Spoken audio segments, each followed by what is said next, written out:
Number chapter 6 এর উপরে lecture হবে।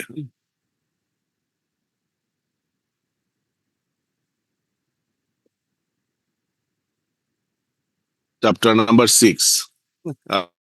আমি একটা স্ক্রিন শেয়ার করি তোমাদের সাথে, দেখো।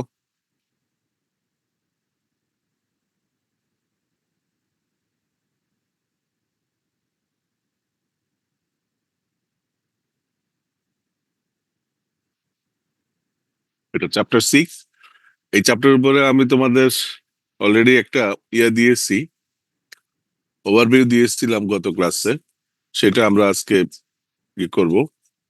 চ্যাপ্টার 6 এর নাম হলো দেখো স্ট্রেংথেনিং এ কোম্পানিজ কম্পিটিটিভ পজিশন, এবং সেখানে আমি বলেছিলাম 6 রকমের স্ট্র্যাটেজি আছে। এই যে দেখো এখানে 6টাই আছে। এই যে প্রথম তো identify how and when to deploy offensive আর ডিফেন্সিভ, অর্থাৎ অফেন্সিভ অথবা ডিফেন্সিভ স্ট্র্যাটেজি তুমি কখন অ্যাপ্লাই করবে। সেকেন্ড বলছে identify when being a first mover or first follower or a late mover, অর্থাৎ তুমি সবার আগে ইনিশিয়েটিভ নিতে পারো, বা কেউ নিলে তার পিছনে পিছনে যেতে পারো, অথবা সবার শেষে তুমি যাবে, ডিপেন্ডিং অন দ্য সিচুয়েশন। আমরা এটাকে আমরা বলি যে টাইমিং অফ স্ট্র্যাটেজিক মুভ, অর্থাৎ আমার স্ট্র্যাটেজিক মুভ নিতে গিয়ে আমার সময়টা কখন নেব, কারণ সবকিছুরই একটা অ্যাপ্রোপ্রিয়েট টাইমিং ইম্পর্টেন্ট, সেই টাইমে আমাকে স্ট্র্যাটেজিটা নিতে হয়। 3 নম্বরটা দেখো strategic benefits and risk of expanding a horizontal scope, তো মার্জার অ্যান্ড অর্থাৎ কোম্পানির মার্জার অথবা অ্যাকুইজিশনে করা, এইটাও তোমার একটা স্ট্র্যাটেজি। এবং এই স্ট্র্যাটেজিটাও তুমি কিভাবে নিবে, বা এটার সুবিধা কি, বা why the strategic merger or acquisition fail, সেটা আমরা একটু দেখবো। The number 5 বলছে identify the conditions that favor farming out with certain values and activities to outside parties, অর্থাৎ এটা হলো যে আমরা অনেক সময় আমাদের কিছু কিছু কাজ আমরা আউটসোর্স করব, সেই আউটসোর্সিং এর সুবিধাটা কি হতে পারে। আর number 6 determine how to capture the benefits and minimize the drawback of strategic alliance and partnership, অর্থাৎ লাস্ট এটা, এই 6টা ছিল আমাদের। এই 6টাকে আমরা অন্য কথায় বলি these are a set of supplementary strategy।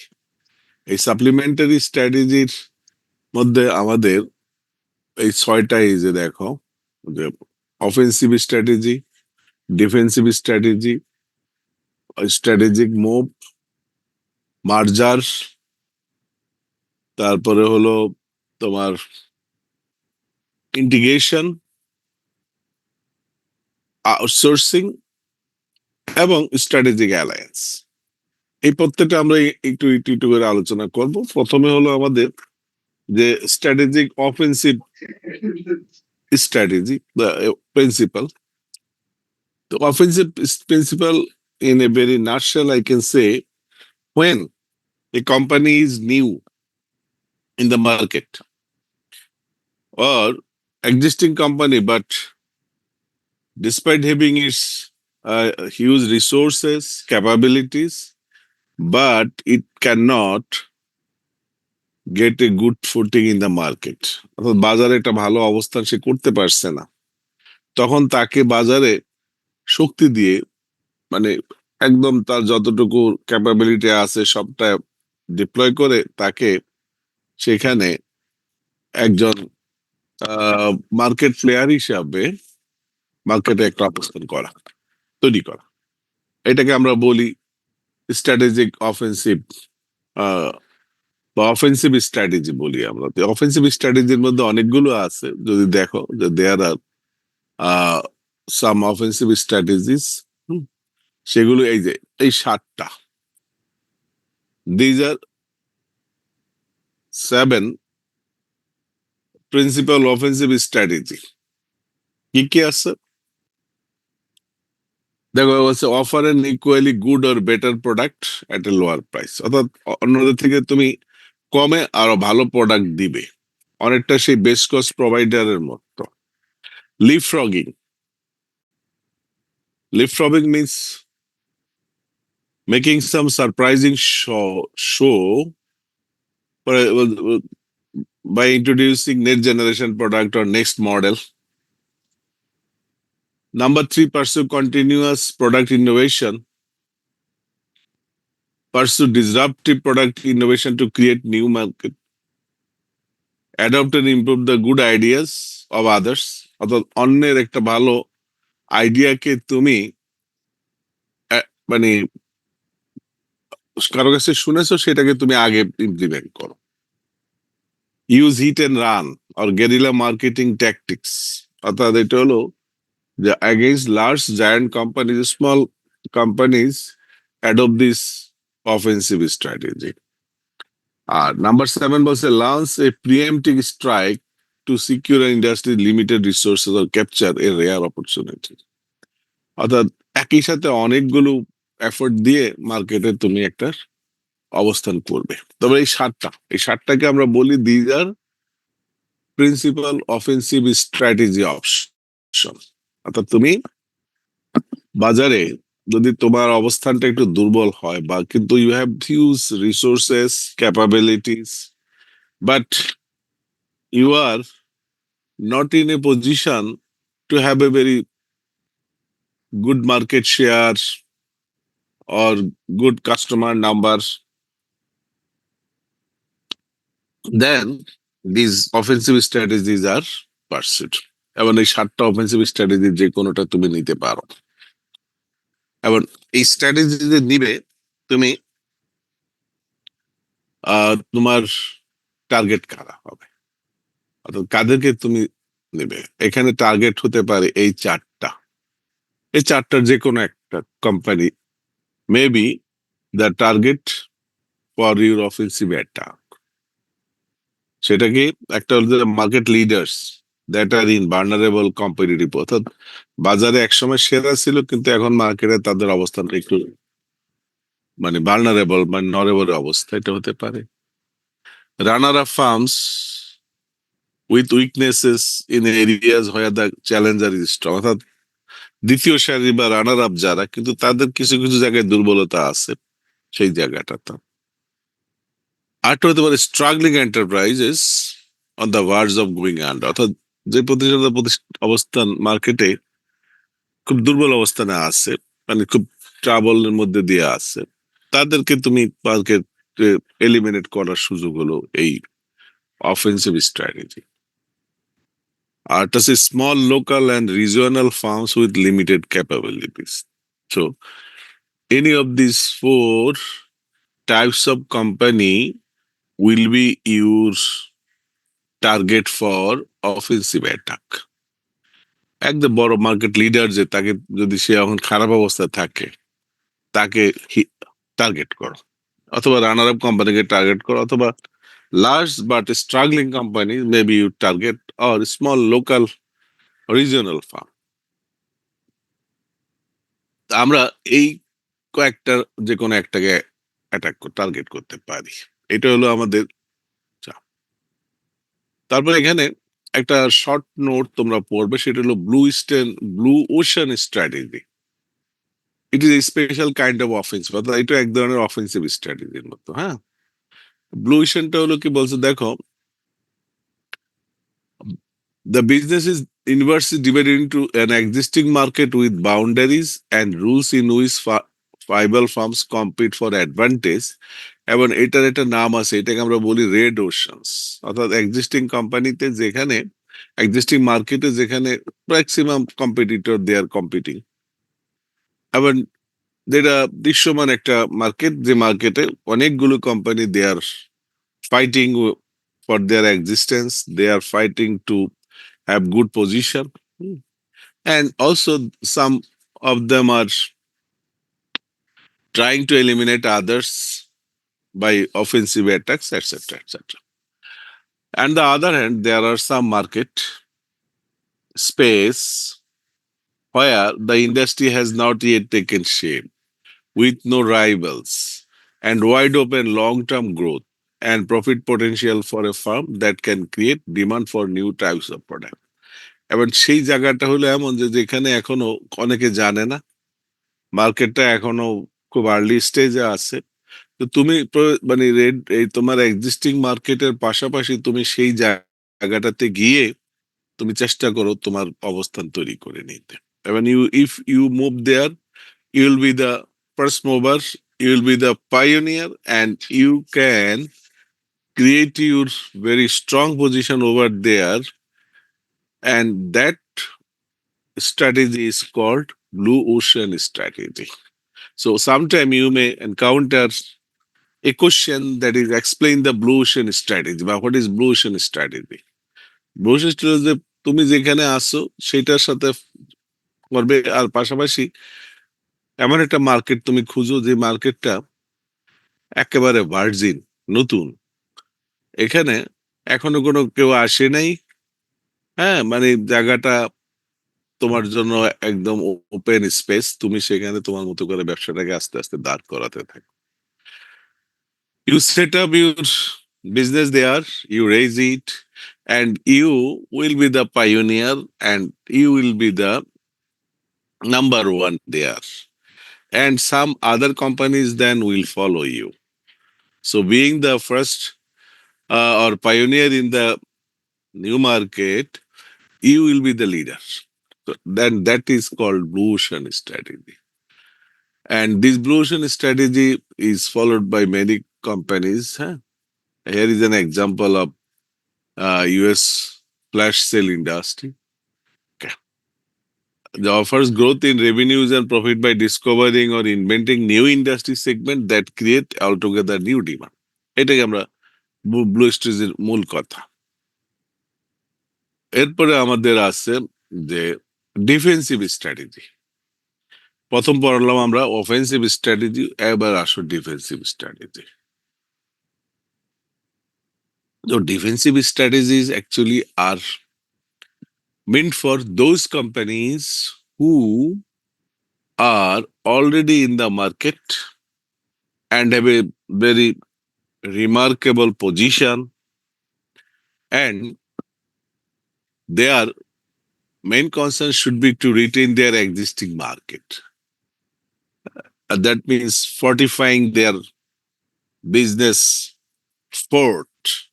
অর্থাৎ তার যে ব্যবসা আছে, ব্যবসার এই দুর্গটাকে সে রক্ষা করলেই চলে, কারণ তার existing market is sufficiently big, and just retain it. তাদের রিটেনিং ইউর স্ট্যাটাস কো। এবং সেইটার উদ্দেশ্য বলছে যে এইটা করতে হয় কেন, করতে এই কারণে পারপাস হলো একটা lower the firm's risk of being attack, যাতে কেউ এখানে তোমার এখানে ভাগ বসাতে না পারে, অ্যাটাক করতে না পারে। Second, weaken the impact of an attack that does occur. আর যদি কেউ অ্যাটাক করে বসে ভুলবশত, না বুঝে বা মানে খুব চ্যালেঞ্জ দিয়ে, সেটার ইম্প্যাক্টটা যেন দুর্বল হয়, তোমার যাতে তোমার কোনো ক্ষতি না হয় সেটা। আর influence challengers to aim their efforts at other rivals, এবং শত্রুপক্ষকে বুঝিয়ে দেওয়া যে আসলে আমরা শক্তিশালী, আমাদের সাথে টেক্কা দিও না, যে ডোন্ট মেক চ্যালেঞ্জ এট আস। আমরা আমাদের দিকে যদি আসতে চাও তাহলে কিন্তু জবাব দিয়ে দিব আমরা ভালো। আমরা মনে করো না যে we are weak or we are vulnerable, যে তুমি আমাদের উপরে একটা অফেন্সিভ মুভ নিয়ে আসবে। হ্যাঁ, এই তিনটা অবজেক্টিভকে মাথায় রাখতে হয় for defensive strategy. So defensive strategy is appropriate for a company that is well established company, having sufficient number of customers, market shares, profitability records, brand image. That is, existing market is big enough for the company to sustain with continued profitability, but this market is subject to many challengers attack. So you are to weaken this attack. এই অ্যাটাকটা যাতে না হয় সেটা দুর্বল করে দেওয়া, সেটা এখানে বলছে তিনটা অবজেক্টিভ। এবং এখানে এই তোমার অফেন্সিভ স্ট্র্যাটেজি দুইটা তোমাকে, মানে two main categories of strategies must be adopted. একটার নাম হলো blocking the avenues open to challengers, অর্থাৎ যারা তোমার এখানে আসতে চায়, হুম, তুমি তাদের আসার পথটা বন্ধ করে দাও। হুম, যাতে কেউ এইদিকে ভুলও না আসে, মানে কেউ যেন চেষ্টা না করে যে তোমার বিজনেসের মধ্যে ভাগ বসাতে, তোমার মার্কেটের মধ্যে ভাগ বসাতে। এটার নাম হলো blocking the avenues open to Challengers. এখানে অনেকগুলো অ্যাপ্রোচের কথা বলা আছে। এবং এটা মানে এই না যে তুমি অস্ত্র শস্ত্র নিয়ে দাঁড়িয়ে থাকবে, আসলে তাকে তুমি জবাব দিবে, তা না। এটা হলো যে তোমার বিজনেস উইপন্স, ব্যবসায়িক যে সমস্ত অস্ত্র আছে সেগুলো অ্যাপ্লাই করবে। যেমন বলছে adopt alternative technology as hedge against rivals, অর্থাৎ তুমি ওরা যেটা নিয়ে আসবে তার থেকে আরো better technology, better market business model তুমি নিয়ে আসবে। Introduce new features and models for to broaden product lines, maintain economy pricing. হ্যাঁ, এরকম সাতটা। তাহলে এটা হলো যে কেউ যাতে আসতে না পারে তার জন্য পথ বন্ধ করে দেওয়া। হ্যাঁ, তার আসার চ্যালেঞ্জ করার পথটা বন্ধ করে দেওয়া এটা। আর সেকেন্ড যেটা হলো সেটা হলো যে signalling Challengers that retaliation is likely, অর্থাৎ কেউ আসতে চাইলে তাকে, মানে যদি আসে তাহলে তাকে এক ধরনের সিগন্যাল দেওয়া যে এখানে আসলে কিন্তু, প্রথমটা হলো যে একদম পথ বন্ধ করে দিয়ে একেবারে আসবে না। আর যদি কেউ ভুল করেও আসে বা আসতে চায় এবং তারা যদি অলরেডি অ্যাটাক করে, তাহলে তাদেরকে এক ধরনের সিগন্যাল দেওয়া, দেখি রিটেলিয়েশন অর্থাৎ বিপর্যয়।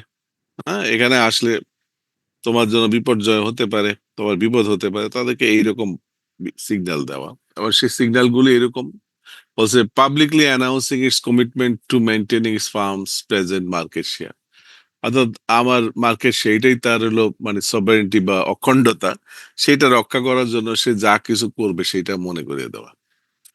Publicly committing A policy of matching competitor terms or prices. হ্যাঁ, কম্পিউটার বলছে তারা আসতেছে লো প্রাইসে, আমরাও এর সাথে লো প্রাইস অফার করতে পারবো। Competitors challengers are coming with some distinctiveness, মানে we can offer more distinctiveness than you can.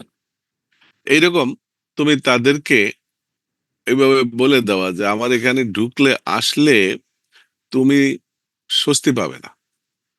আর আগেরটা ছিল আসার পথ খুঁজে পাবে না, সেগুলো ব্লকিং দ্য এভিনিউ। আর এখানে বলছে যে যদি তুমি কোনো আসো তাহলে এখানে স্বস্তি থাকবে না, কারণ আমরা এই, তাহলে এই দুইটা আমরা বলি these are the two approaches of defensive strategy. একটা হলো blocking the avenue to the challengers, আর সেকেন্ড হলো signaling the challengers that retaliation is likely. এই গেল আমাদের সেকেন্ড স্ট্র্যাটেজি, যেটা অফেন্সিভ গেল, ডিফেন্সিভ গেল। এবার আসো আমাদের মানে টাইমিং অফ স্ট্র্যাটেজি, অর্থাৎ স্ট্র্যাটেজির সময়টা আমরা দেখব। এটার মধ্যে আমাদের বলছি যে কখনো আগে যেতে হয়, কখনো আগে না গিয়ে একটু পরে যেতে হয়। টাইমিং ইজ ইম্পর্টেন্ট যে কোনো জিনিসেরই। Your strategic move, it must follow whether you go for first to gain advantage or you go at last and then you will reap the benefit. অনেক সময় সবার আগে গেলে কিছু কিছু জায়গায় সুবিধা আছে, আবার কিছু জায়গা আছে সেখানে সবার আগে গেলে বিপদে পড়তে হয়। তো আমরা বাংলায় যে প্রবাদটা আছে না যে আগে গেলে বাগে খায়, তো অনেক সময় ফার্স্ট মুভার না হয়ে তুমি লেট মুভার হও, that will be more appropriate.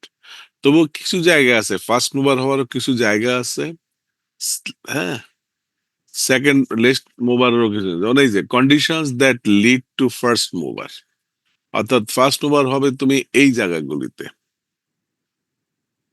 হ্যাঁ, এই পাঁচটা কন্ডিশন আছে, এই পাঁচটা কন্ডিশন যদি তুমি দেখো যে তোমার ফেভারে আছে, তখন তুমি ফার্স্ট মুভার হও।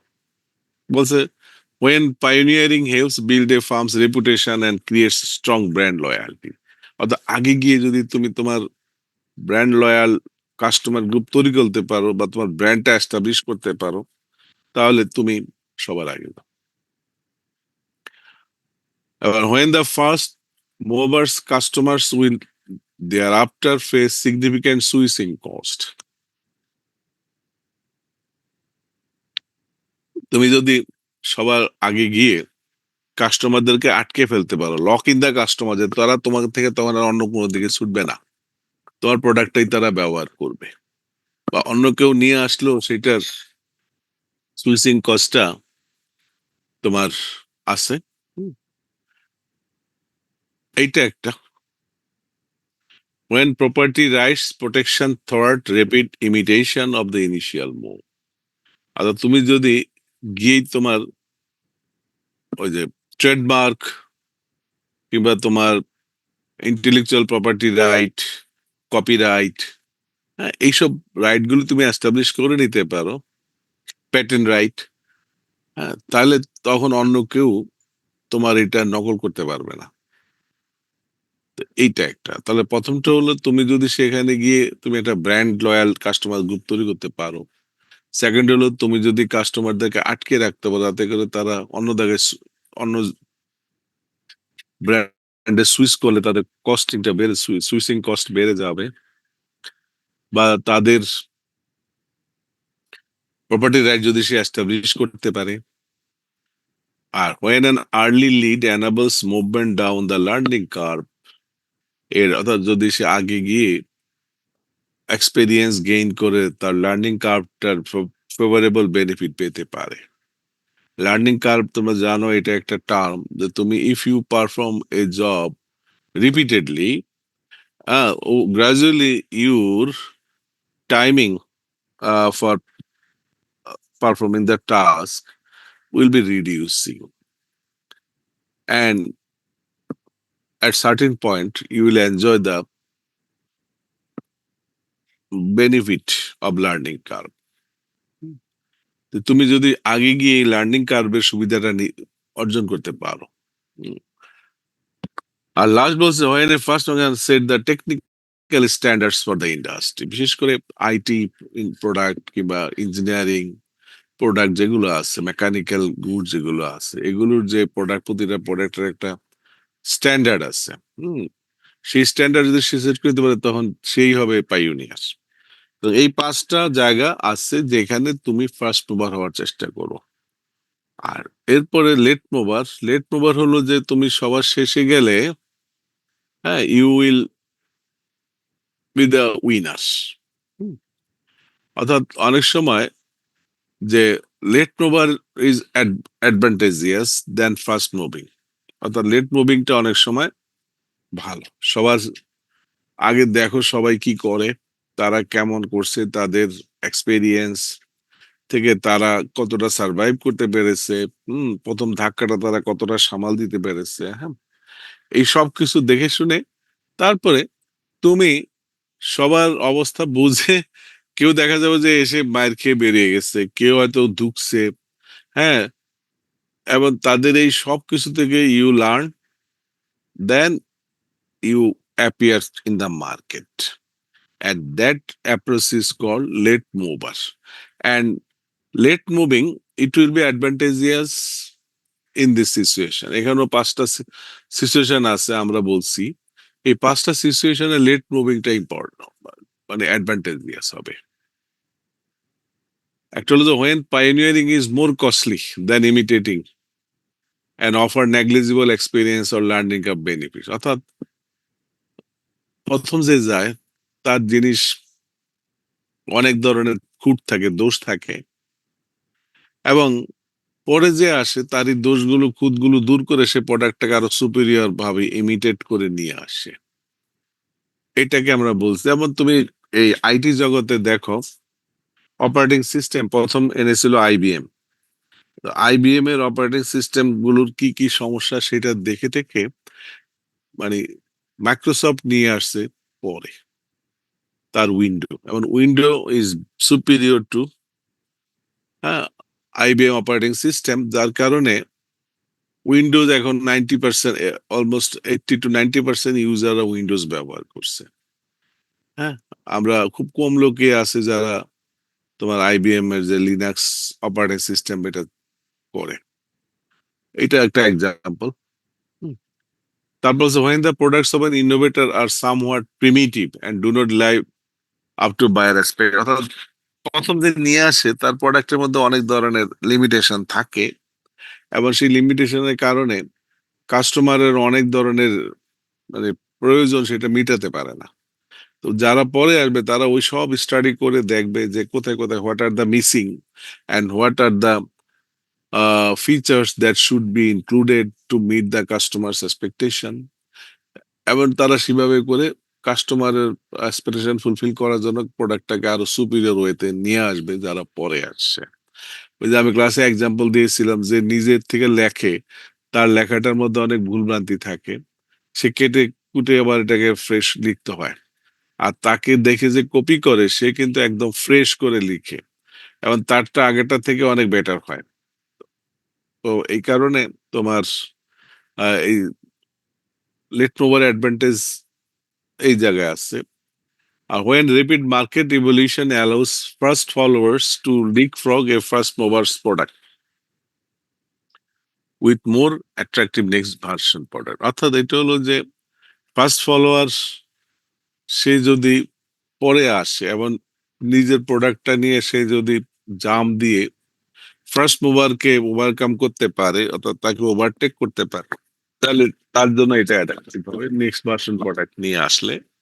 And when market uncertainties make it difficult to ascertain what will eventually, অর্থাৎ যেখানে মার্কেটটা অনিশ্চিত থাকে। হুম। আর লাস্ট বলছে when customer loyalty is low and first movers skills, know-how and actions are easily copied or surpassed, এই পাঁচটা condition যদি কোনটা থাকে তাহলে you better try to be the late mover. তো আমরা ফার্স্ট মুভার হব না লেট মুভার হবে তার একটা জেনারেলাইজড গাইডলাইন আছে, that is to be a first mover or not. অর্থাৎ তুমি ফার্স্ট মুভার হবে আর নট মানে তাহলে লেট মুভার হবে। বলছে does market take off depend on complementary products, ওই যে আমি যে প্রোডাক্টটা নিয়ে আসলাম সেটার সাথে কমপ্লিমেন্টারি প্রোডাক্টের অ্যাভেলেবিলিটি বা রিকোয়ারমেন্ট যদি থাকে, আবার অ্যাভেল থাকে, তাহলে ফার্স্ট মুভার। আমি এক্সাম্পল দিয়েছিলাম যে গাড়ির সাথে সাথে গাড়ির জন্য যে পেট্রোলিয়ামের ফুয়েলের অ্যাভেলেবিলিটি, গাড়ির চলার রাস্তাঘাট যদি থাকে, গাড়ির সার্ভিসিং এর যে ওয়ার্কশপ আছে সেগুলো থাকে, হ্যাঁ, তাহলে তুমি ফার্স্ট মুভার হও। আর যদি দেখো যে গাড়ি আছে সস্তা, তুমি গাড়ি আনতে হবে কিন্তু ফুয়েল আর নট অ্যাভেলেবল, হ্যাঁ, servicing facilities not available, spare parts are not available, এবং যে ইনফ্রাস্ট্রাকচার ইজ ভেরি পুয়ার, সেক্ষেত্রে তোমার গাড়ি ব্যবসা করাটা ঠিক হবে না। সব জিনিসেরই ধরো কাগজ সস্তা, বেজায় সস্তা, আর কাগজের লিখার জন্য যদি কালির দাম অনেক বেশি হয়, কারণ কাগজ তো আমরা লিখার জন্য ব্যবহার করি, হ্যাঁ, তো সেটা লিখার জন্য কলম বা কালি যেটা আছে সেটা যদি কস্টলি হয় বা রেয়ার হয় বা নট অ্যাভেলেবল হয়, তাহলে তোমার কাগজ অত সস্তা হোক সেটা তো কাজে লাগবে না। হুম। হয়তো তার বিকল্প ব্যবহার তুমি করতে পারো। তো এটাই বলছে যে কমপ্লিমেন্টারি প্রোডাক্টস এর দরকার কিনা এবং সেটা অ্যাভেলেবল কিনা। আর ইজ নিউ ইনফ্রাস্ট্রাকচার রিকোয়ার্ড, অর্থাৎ এই প্রোডাক্টটার জন্য নতুন ইনফ্রাস্ট্রাকচার কতটুকু দরকার। ইনফ্রাস্ট্রাকচার যেমন ধরো এই যে সেলফোন সার্ভিস যারা দিচ্ছে, হ্যাঁ, সেটার জন্য যে টাওয়ার সার্ভিস যেটা আছে, হ্যাঁ, এই যে এগুলো যদি না থাকে তাহলে তো মানে তোমার কাস্টমার বা ক্লায়েন্টদের ডোর স্টেপে আমি যেতে পারবো না।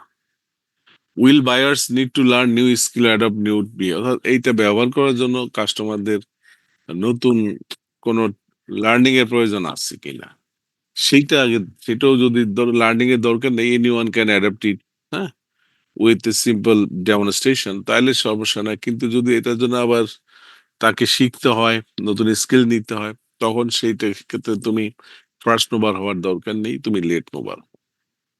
আর will buyers encounter high switching cost. এই সুইচিং কস্ট যদি হাই থাকে তাহলে তুমি লেট মুভার হবে, আর যদি সুইচিং কস্টটা হাই সুইচিং কস্ট ইনভলভ থাকে তাহলে it is better to be first mover. আর there influential compute in the position to delay or detail the efforts of a first, অর্থাৎ এখানে যদি আমার শক্তিশালী কোনো কম্পিটিটর থাকে, হুম, যে ফার্স্ট মুভারকে মানে ইনফ্লুয়েন্স করতে পারে, হুম, তাহলে সেখানে তোমার ওই বড় খেলোয়াড়দেরকে আগে খেলতে দাও, আসুক, তারপরে তুমি পরে দাও। তো এই পাঁচটা হলো তোমার জেনারেলাইজ গাইডলাইন যে তুমি ফার্স্ট মুভার হবে না লেট মুভার হবে। তো এই গেল আমাদের offensive strategy, defensive strategy, first mover আর লেট মুভার গেল। এবার আমাদের হলো যে একটা কোম্পানির মানে অপারেশন, স্কোপ অফ অপারেশনটাকে তুমি চেঞ্জ করে তোমার প্রতিষ্ঠানে ভার্টিক্যাল যে হরাইজন্টাল স্কোপ বাড়ানো একটা হতে পারে, আর একটা হতে পারে vertical scope. The horizontal scope is the range of product and service segment that a firm serves within its focus, অর্থাৎ প্রোডাক্টের পাশাপাশি সে অন্য প্রোডাক্ট চালু করলো।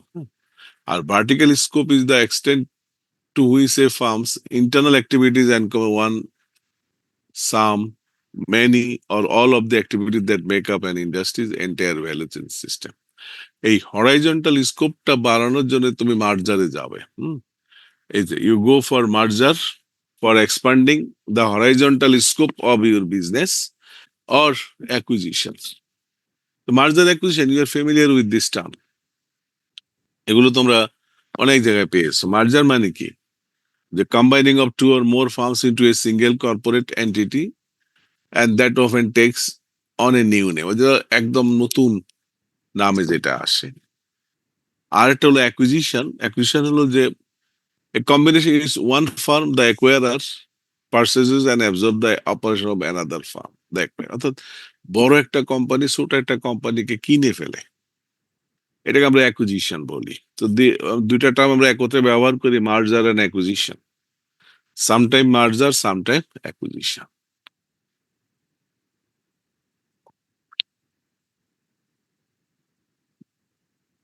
এই মার্জার অ্যাকুইজিশন তুমি যদি যাও, এটার কিছু অবজেক্টিভস আছে, strategic objectives for merger or acquisition.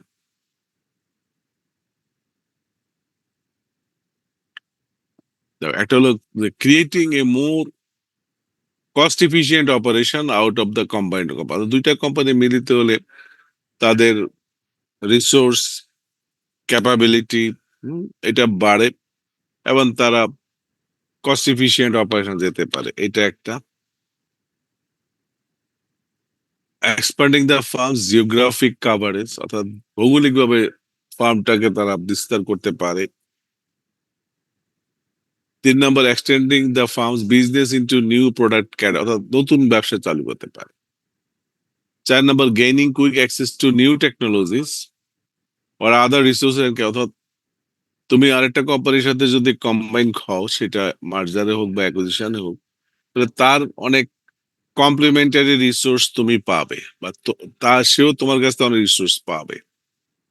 R leading the convergence of industries whose boundaries are being blurred by changing technological and new market, অর্থাৎ যে ইন্ডাস্ট্রিতে বাউন্ডারি বা তার যে স্কোপ, সেটা যদি এই টেকনোলজি কিংবা তোমার অন্যান্য কন্ডিশন, এনভায়রনমেন্টাল কন্ডিশনের কারণে সেটা অনেকটা ব্লার বা ধূসর হয়ে যায়, সেটা ঢুকাটা কঠিন হয়, তখন এই মার্জার অ্যাকুইজিশনটা কিন্তু সেখানে একটা ভালো চয়েস হয়। তো এটার বেনিফিট গুলো কি কি দেখো, এখানে কতগুলি বেনিফিট আছে।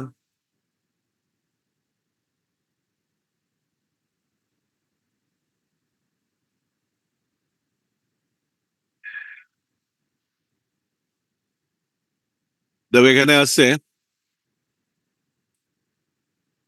মানে মার্জার বা মানে হরাইজন্টাল স্কোপ বলতে আমরা মার্জার অ্যাকুইজিশনকে বুঝবো। সেটা দেখো আছে improving the efficiency of its operation, heightening its product differentiation, reducing market rivalry, increasing the firm's bargaining power, and enhance flexibility and dynamic capability.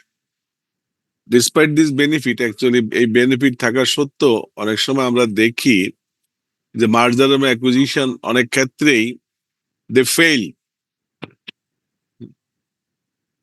অর্থাৎ দুইটা কোম্পানি একত্র হলেই যে সেটা একটা খুব বড় বেনিফিট দিবে, it is not always likely.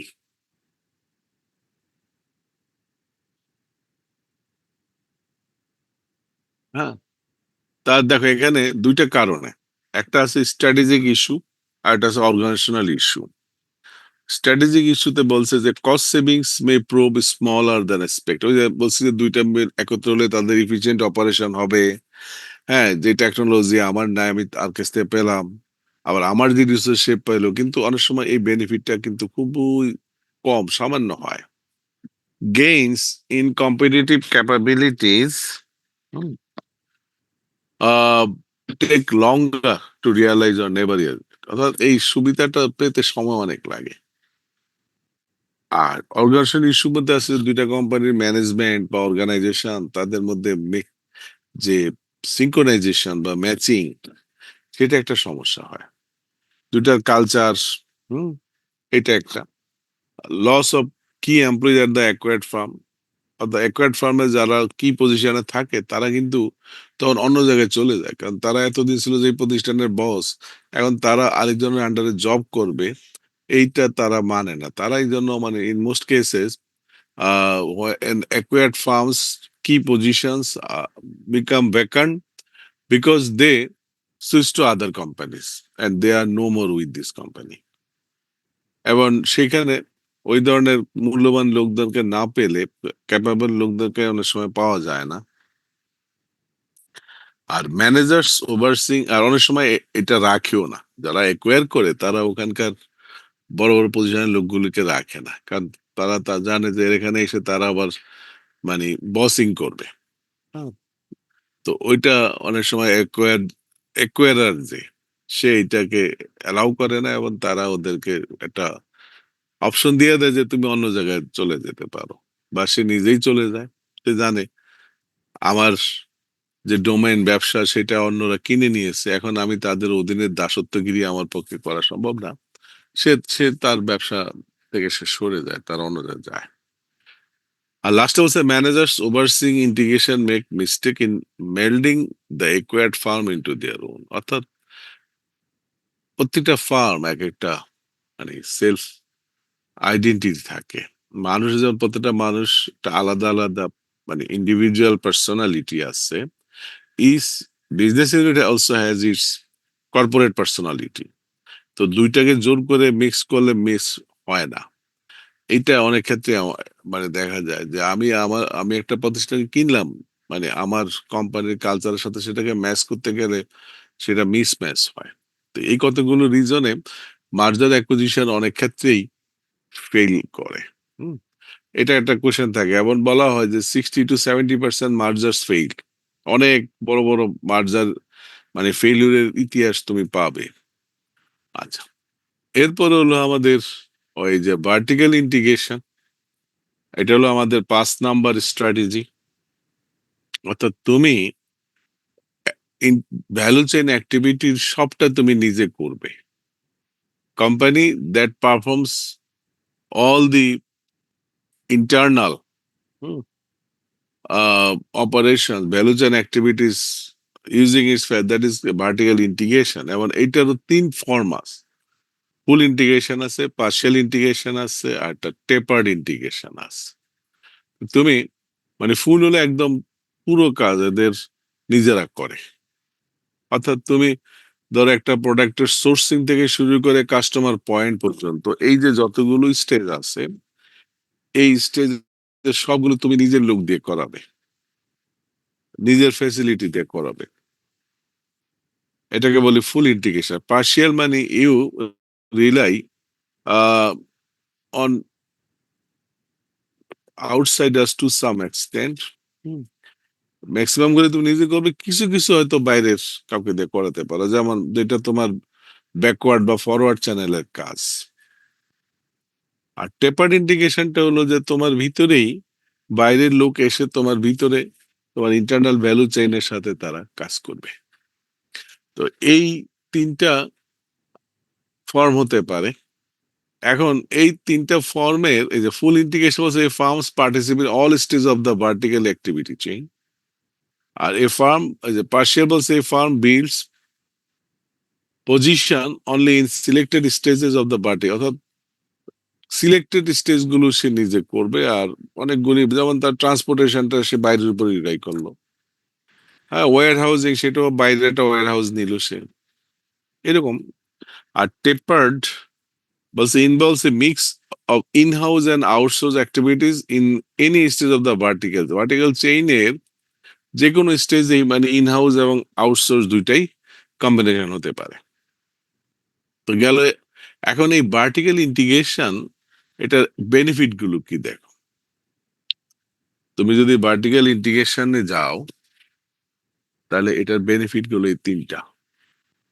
একটা হলো add materially to a firm's technological capabilities, অর্থাৎ একটা ফার্মের যে টেকনোলজিক্যাল ক্যাপাবিলিটি যেটা থাকে সে পুরোটা সদ্ব্যবহার করতে পারে।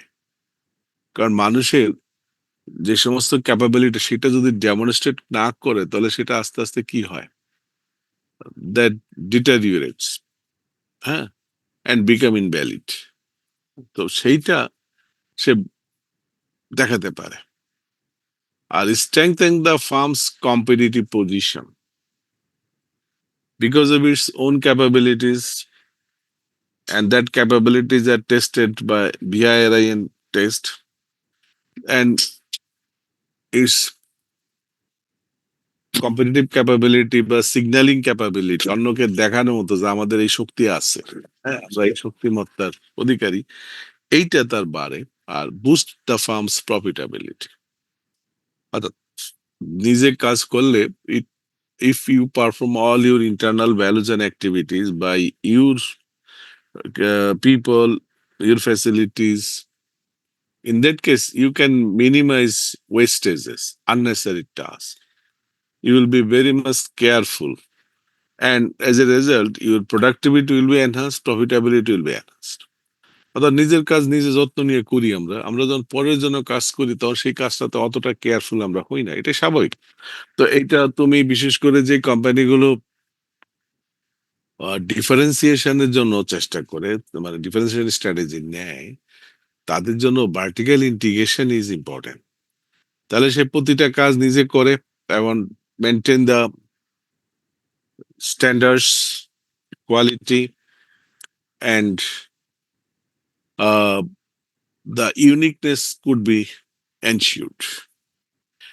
তিনটা হলো আমাদের বেনিফিট। আর এর কিছু ডিসঅ্যাডভান্টেজ আছে, সেই ডিসঅ্যাডভান্টেজ গুলো বলে দেখো। এখানে ইন্টিগ্রেশনটা তিনটা ভাগে হয়।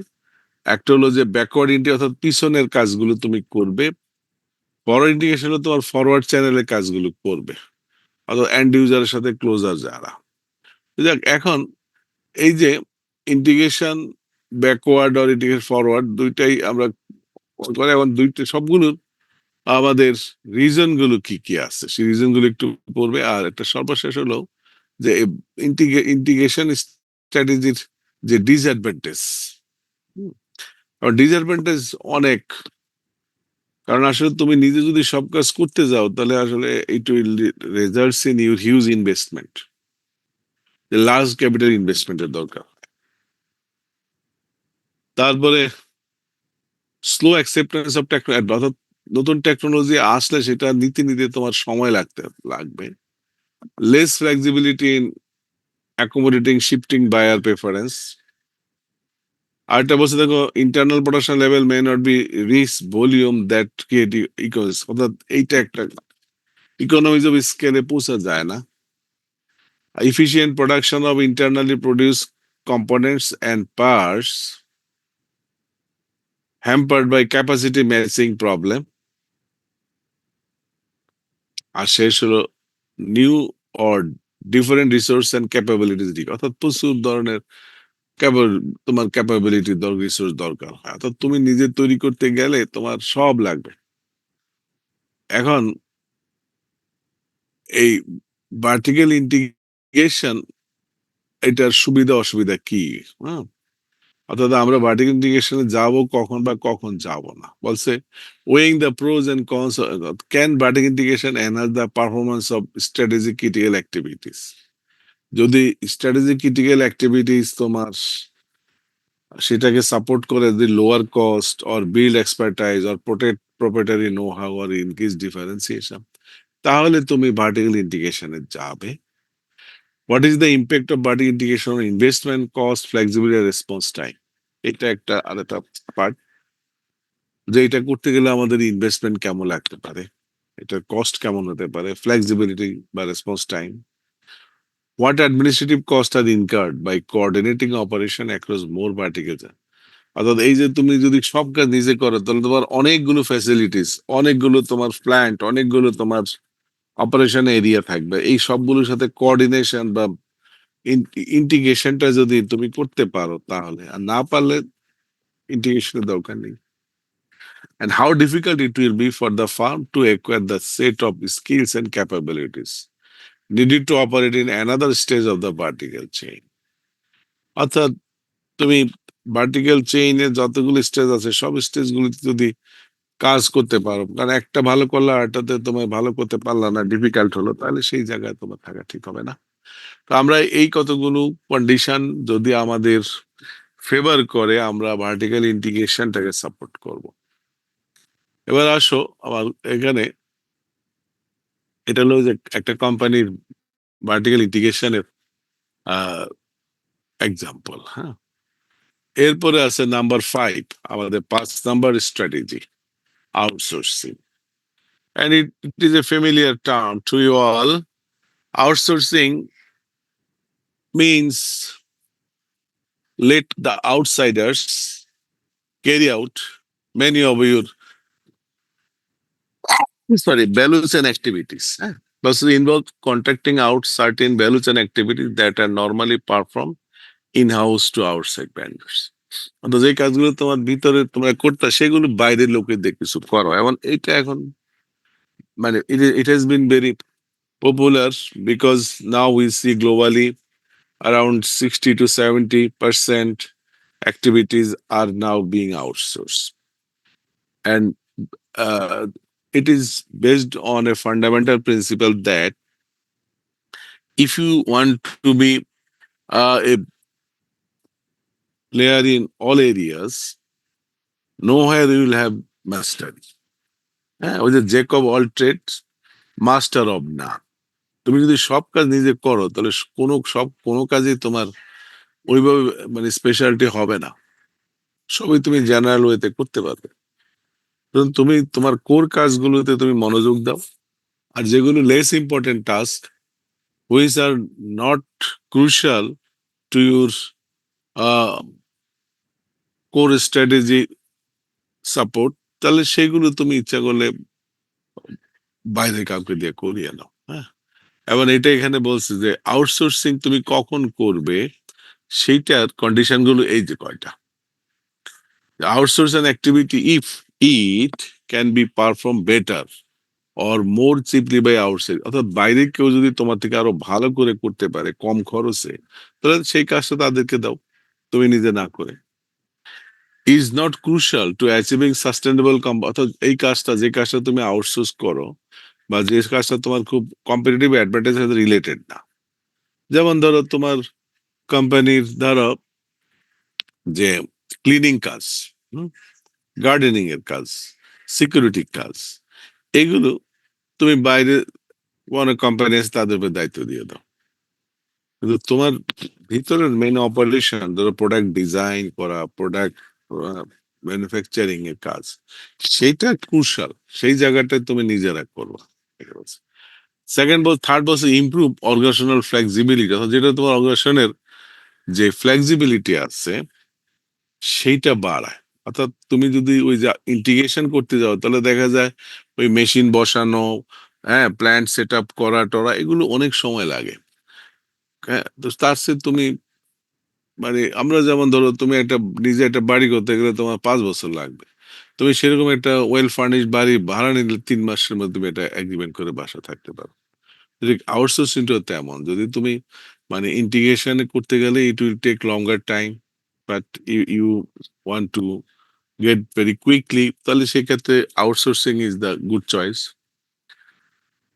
Reduces risk exposure due to new technology or buyer preference. এটা আরেকটা মানে যে আমরা কারণ আমি নিজে যদি সবকিছু কিনি মানে টেকনোলজি হ্যাঁ বা অন্যান্য এমন কদিন পরে ইফ দে বিকাম অবসোলিট তাহলে আমার এই ইনভেস্টমেন্টটাই লস মাঠে মারা যাবে।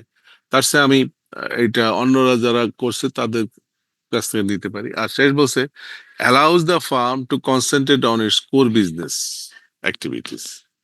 অর্থাৎ তুমি এই যে এখানে ৫টা কন্ডিশন আছে, এই ৫টা কন্ডিশনের গুলোর কোনোটা যদি ম্যাচ করে তাহলে তুমি সেই কাজগুলোকে তোমার আউটসোর্সিং এ যাবে। হুম? হুম। আউটসোর্সিং মানে যেমন ধরো যেটা তুমি নিজে করলে খরচ বেশি, তুমি বাইরের লোক করলে খরচ কম, তুমি তাদের দিয়ে করো। যেই কাজটা তোমার কম্পিটিটিভ অ্যাডভান্টেজ এর জন্য এসেনশিয়াল না, লেস ইম্পর্টেন্ট টাস্ক সেগুলো তুমি আউটসোর্স করো। বা যেটা তোমার অর্গানাইজেশন ফ্লেক্সিবিলিটি এনশিওর করতে পারবে সেইটা করো। বা যেটার জন্য তোমার রিস্ক এক্সপোজারটা হ্যাঁ কমিয়ে দেয় তাহলে সেইটা তুমি আউটসোর্স করো। আর শেষ বলছে যে তোমার নিজের মূল কাজে তুমি মনোযোগ দিতে পারো আর অন্য কাজগুলো সব হ্যাঁ আমার জামা কাপড় আমি যদি মানে আয়রন করি আমার কাজও ভালো হবে না আমার সময় নষ্ট হবে আমার ইম্পর্টেন্ট মানে টাইম নষ্ট হবে। তো আমি এটা ওই লন্ড্রিওয়ালার উপরে দায়িত্ব দিয়ে দিই। সে একটা কাপড় ইস্ত্রি করতে আমার কাছে যে টাকা নিবে হ্যাঁ ওই আমার মানে ওই টাইমটা আমার জন্য অনেক বেশি ইম্পর্টেন্ট আমার। সুতরাং এই কাজটা নিজে করতে গেলে আমার অযথা সময় নষ্ট হবে। তো এইটাই বলছে যে কোর জব যেটা আমার সেটাতে আমি মনোযোগ দিব। আর লেস ইম্পর্টেন্ট টাস্ক যেগুলো সেগুলো তুমি আউটসোর্স করবে। এখন আসো আউটসোর্সিং এর কি ডিসঅ্যাডভান্টেজ আছে, বিগ রিস্ক। আউটসোর্সিং এরও কিছু ডিসঅ্যাডভান্টেজ বা রিস্ক আছে। এখানে সেই কয়টা আছে দেখো। Big risk of outsourcing value chain activities. আমি ওইদিন মানে আলোচনা করতে গিয়ে কিন্তু মানে মানে ওভারভিউতে আমি বলেছি যে একটা হলো যে following out resource and capabilities অর্থাৎ তুমি তোমার নিজের ক্যাপাবিলিটিকে তুমি আস্তে আস্তে ধ্বংস করে দিচ্ছ। হ্যাঁ, second less of control, direct control অর্থাৎ তোমার কাজটা অন্যরা করছে তো তারা কিভাবে করছে তুমি সেটা তোমার কন্ট্রোল থাকে না। আর থার্ড বসে lake of incentives for outside parties to make investment specific to the needs of the outsourcing firm's value chain। অর্থাৎ এইটা আউটসাইডারদেরকে তুমি মানে ওদের জন্য এই ধরনের ইনভেস্টমেন্টের সুযোগ থাকে না এটা। হ্যাঁ, এই হলো ডিসঅ্যাডভান্টেজ। সুতরাং আমরা আউটসোর্সিং ও করব দেখে শুনে এবং ইন্টিগ্রেশনও আমরা করব দেখে শুনে। এবার আমাদের আছে লাস্ট হুম যে পলিসি সেটা হলো strategic alliance and joint venture. আমরা এক পর্যন্ত প্রথম পড়লাম অফেন্সিভ ভার্সাস ডিফেন্সিভ, তারপরে পড়লাম first mover versus late mover, তারপরে পড়লাম আমরা মার্জার অর অ্যাকুইজিশন, তারপরে পেলাম আমরা ইন্টিগ্রেশন স্ট্র্যাটেজি, 5 নম্বরে আমরা পেলাম আউটসোর্সিং স্ট্র্যাটেজি। আর দিস ইজ দ্য লাস্ট, এটা হলো যে আগের সবগুলোর ডিসঅ্যাডভান্টেজ আছে সেইগুলো ওভারকাম করার জন্য আমরা এই স্ট্র্যাটেজি অ্যালায়েন্সে যাই।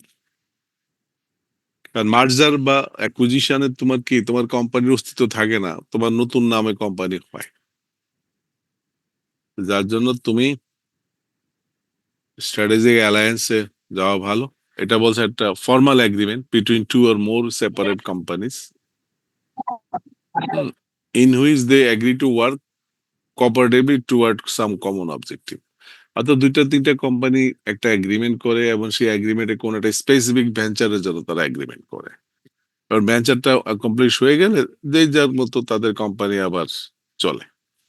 এবং this strategic alliance is a more formal agreement and desired by many companies, and it is actually uh, overcomes many of the disadvantages of horizontal expansion or vertical expansion of the company. অর্থাৎ মার্জার এবং integration এগুলো অনেকগুলি সেখানে দূর করে।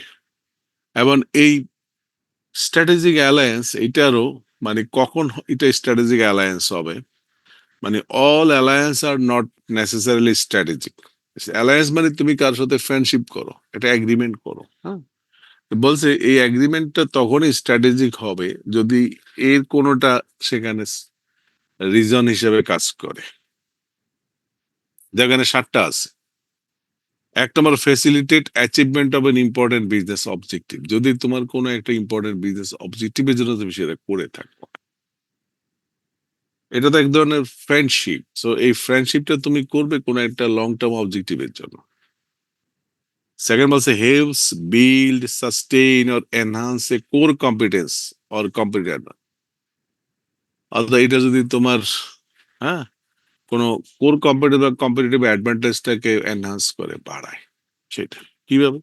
যেমন ধরো তোমার টেকনোলজি আছে কিন্তু টাকা নাই, ক্যাপিটাল নাই, বা তোমার কাছে ওই প্রোডাক্টের ধরো প্যাটেন্ট রাইটটা আছে, কিন্তু তোমার কাছে টেকনোলজিটা নাই।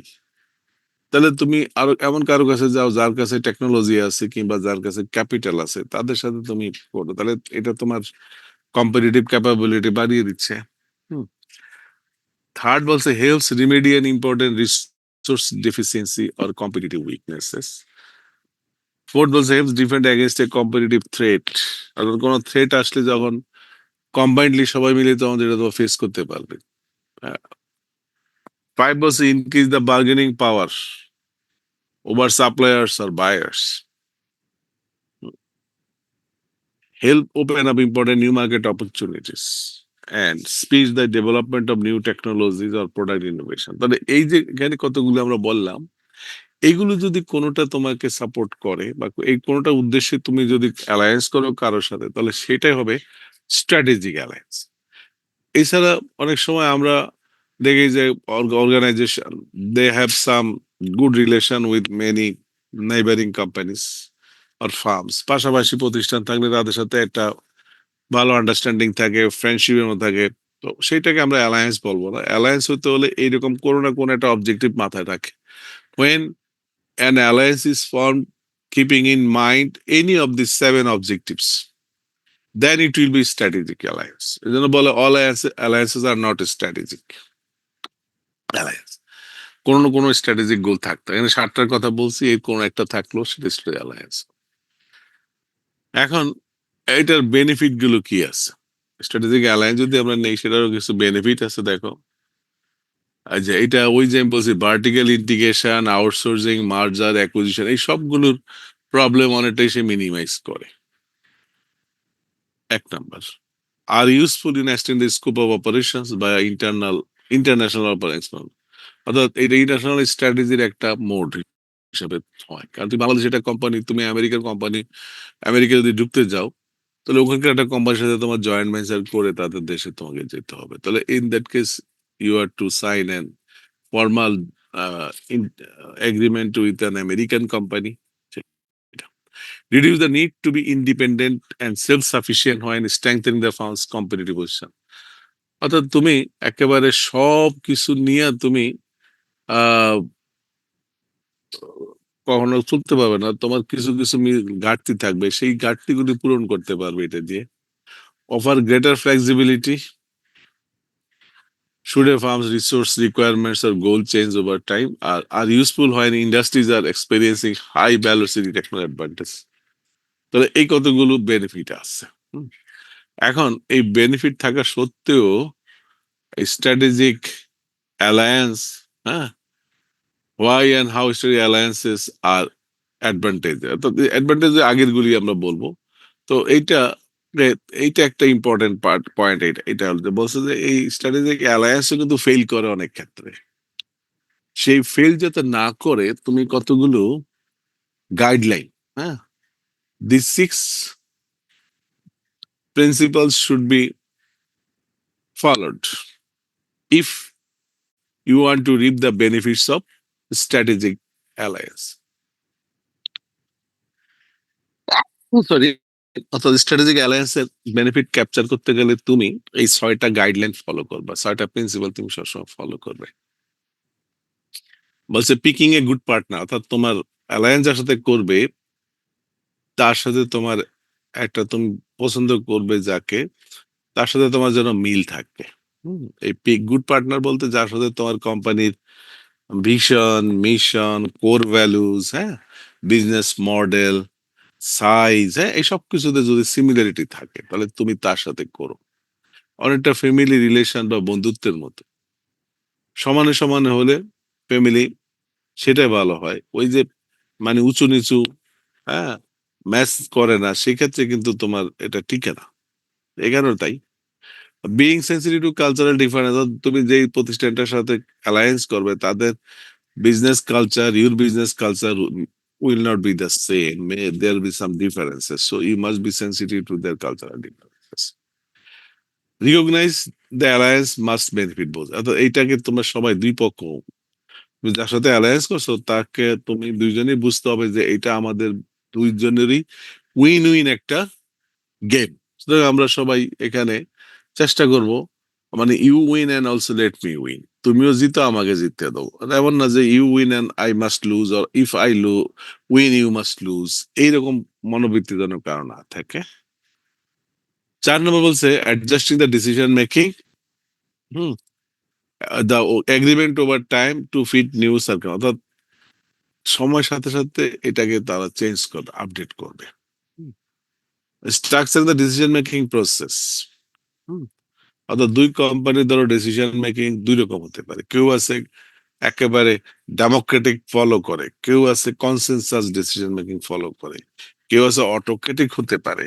তো তারা নিজেরা যখন এই বিষয়ে তাদের অ্যালায়েন্সের সাবজেক্টের ব্যাপারে তারা একটা ডিসিশন মেকিং, দুই পক্ষ একটা এগ্রিমেন্টে আসবে যে আমরা এইভাবে ডিসাইড করব, এটা একটা। আর বলছে এনশিওরিং বোথ পার্টিস কিপ দেয়ার কমিটমেন্ট, অর্থাৎ এটা দুই পক্ষই সবসময় তাদের অবজেক্টিভ গুলো নিয়ে তারা রিভিউ করবে, বসবে, এবং যে আমাদের এই অবজেক্টিভ গুলো এই এটা। তা না হলে অনেক সময় হয় কি, এক পক্ষ আরেক পক্ষের উপরে ডোমিনেট করে। হুম, তো এই ডোমিনেন্সটা যাতে না হয় সেইটার জন্য you are to follow this guidelines. এই 6টা গাইডলাইন আছে।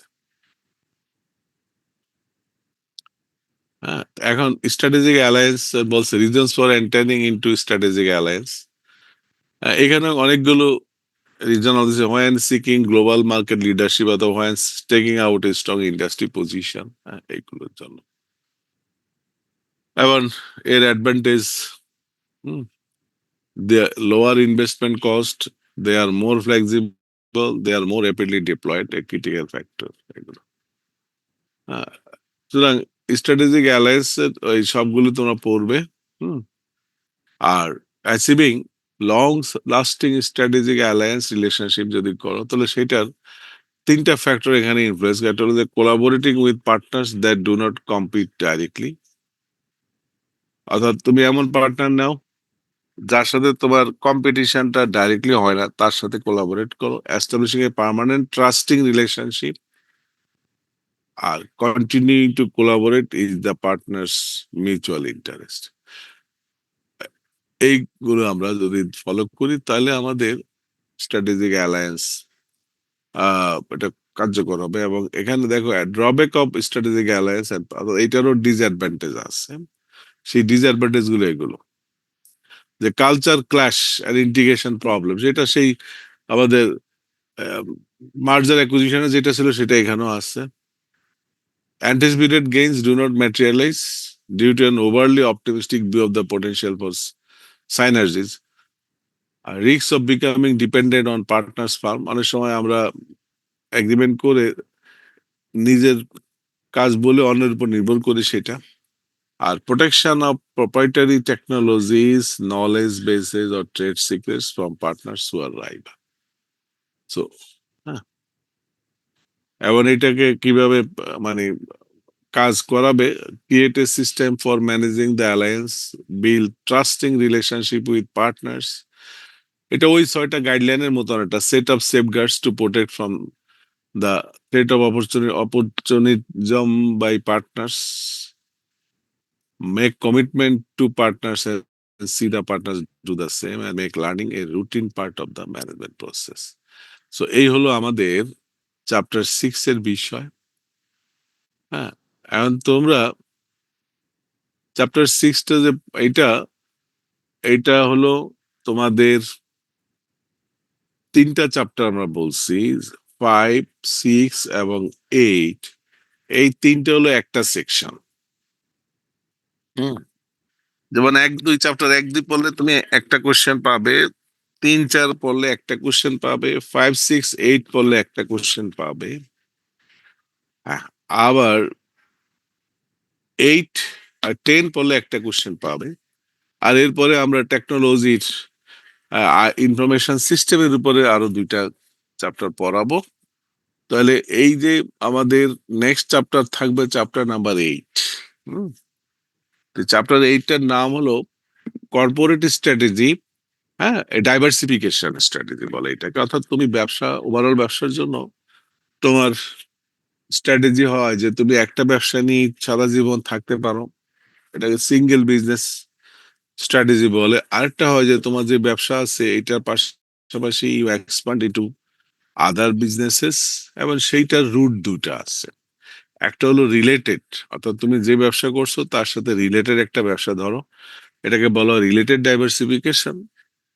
আরেকটা হলো যে তুমি যেটা করছো এইটা থেকে টোটালি ডিফারেন্ট, আলাদা, হ্যাঁ, অন্য ট্র্যাকের একটা করো, সেটাকে বলে আনরিলেটেড ডাইভার্সিফিকেশন। আর কিছু আছে যে তুমি কখনো কখনো কিছু রিলেটেড কিছু আনরিলেটেড মিলিয়ে করবে, করে you build your business portfolio, এবং সেই পোর্টফোলিও করে তুমি সেইটাতে মানে তোমার কন্টিনিউয়াসলি মনিটর করবে। ধরো 5টা বিজনেসে তুমি পোর্টফোলিও করেছো, এখন সেই 5টা তোমার সবসময় দেখবে যে কোনটা ভালো করছে কোনটা খারাপ করছে। যেটা ভালো করে সেটাকে তুমি রিটেইন করবে, যেগুলো খারাপ করে সেগুলো বিজনেসের ইয়ে থেকে তুমি বাদ দিয়ে দিবে, বাদ দিয়ে আরো নতুন কোনো বিজনেসকে আবার সেখানে অ্যাড করবে, মানে কন্টিনিউয়াসলি এই কাজটা করতে হয়। চ্যাপ্টার 8 এর মধ্যে আমরা এই কয়টা জিনিস কভার করব, আর সেটার নাম হলো ডাইভার্সিফিকেশন স্ট্র্যাটেজি। তো আমরা ইনশাআল্লাহ নেক্সট বৃহস্পতিবার ক্লাস অফলাইন হবে। আজকে ক্লাসটা আমি অনলাইন নিয়েছি, না নিলে ক্লাসটা মিস যায়। আমার আজকে সকাল 9টা থেকে আমি 5টা পর্যন্ত I was so fully busy with the differentiation of your PBS base students. তোমাদেরও হয়তো এরকম ফেস করতে পারে, এই সেমিস্টার শেষেই তোমাদেরও এরকম ডিফেন্সের আসতে হবে। আগে তোমাদের বলে রাখি, এই যে রিপোর্ট যারা লিখে এই রিপোর্ট গুলো যেন তোমরা সুন্দর করে লিখো, যাতে বহুজনের রিপোর্ট আমরা পেয়েছি, আমরা ফিরিয়ে দিছি, বলছি যে এটা রিরাইট করতে। হ্যাঁ, মানে এখন এআই এর যুগ আসছে, কপি পেস্ট যুগ, মানে সবাই এই কাজ করে। তোমরা এগুলো না করে নিজের ছোট্ট একটা টপিক সিলেক্ট করে তার উপরেই একদম ইন ডেপথ তুমি রিপোর্ট তৈরি করো, সেটা বেটার। অনেকে এমন টাইটেল ঠিক করে টাইটেলটার ব্যাখ্যা দিতে পারে না, পরে টাইটেলটা কি বোঝাতে যাচ্ছে, তার মানে এটা অন্য একজন একটা পাইছে কপি করে দিয়ে দিস। এমনটা করবা না। তোমাদের 4th ইয়ার এই কমিটির এবার এখানে যে কমিটি আছে সেই কমিটির সামনে যেন তোমরা এক্সটার্নাল যারা আসে তারা সামনে যেন কমিটিকে বেজ্জতি না হতে হয়, আমাদের ডিপার্টমেন্টের যেন বদনাম না হয়, সেটা তোমরা দেখবে। তো এখন থেকে তোমরা চিন্তা করো তোমাদের এই ইন্টার্নশিপ এর টপিক ঠিক করে কি করতে পারো, বা কাজ করার চিন্তা করো। তাহলে আগে থেকে যদি ঠিকঠাক করে রাখতে পারো তাহলে তোমার সেমিস্টার ফাইনালের পরপরই তুমি শুরু করে দিবা এবং মোটামুটি শেষ করতে পারবে। তো যাক, আমরা তোমাদের দেখা হবে বৃহস্পতিবার তোমাদের সাথে আমার ফর্মাল অফলাইন ক্লাসে, এবং সেখানে এই চ্যাপ্টার 6 নিয়ে আবার একটু জিজ্ঞাসা করবো তোমাদের, তোমরা বাই দিস টাইম এটা একটু ভালো করে দেখবা। আমরা এরপরে চ্যাপ্টার 8 শুরু করব। তো now I am going to end the meeting for all. Thank you for joining today's class.